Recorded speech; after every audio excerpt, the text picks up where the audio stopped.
This school has a lot of memories for me.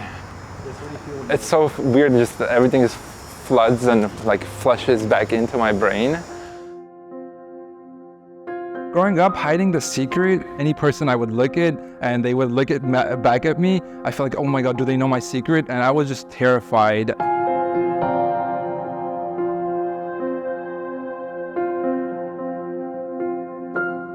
I wrote to the LA Times because I had this story bottled up inside me that I knew people needed to hear. And I was sick and tired of seeing all these parents protest and not realize that, hey, some of your kids might be gay or might be trans and might be in the closet. And I couldn't just imagine what their kids were going through watching their parents protest like this. Well, maybe you need to deal with the bigger problem.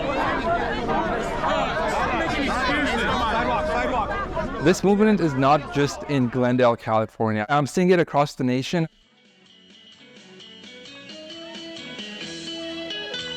Growing up in Armenia, I had a really great childhood. I had a lot of friends and classmates and cousins, and as far as I know, it was the best childhood that anyone could ask for.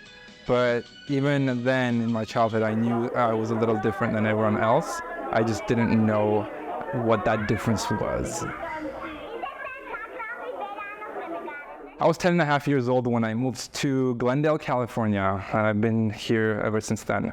The cool thing was that the majority of my classmates were Armenian because I didn't really know the language at all. In elementary school and middle school, I started feeling like I was different from the rest of my classmates.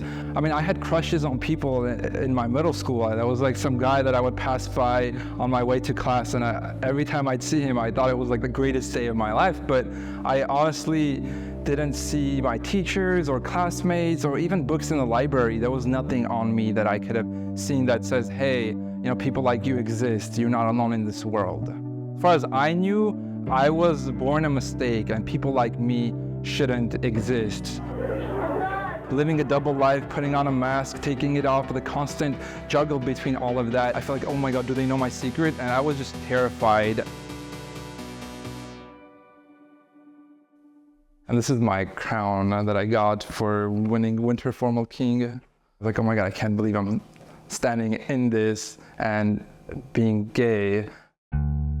October 15, 2010, I finally worked up the courage to tell my mom I'm gay. After I came out to my family, and they basically doubled down on the belief that I had growing up in that school system that I'm a mistake, that I'm alone, that I shouldn't be born, that I don't belong to this world, that everyone else does. So if I at least had that school treat me differently growing up, I think my parents would have reacted differently.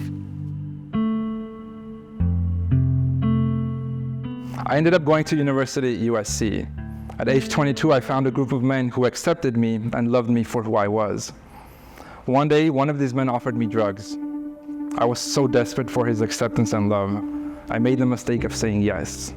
My life spiraled out of control. I had 6 failed rehab attempts. Luckily, I managed to get a job at Disney as a software engineer despite my addiction.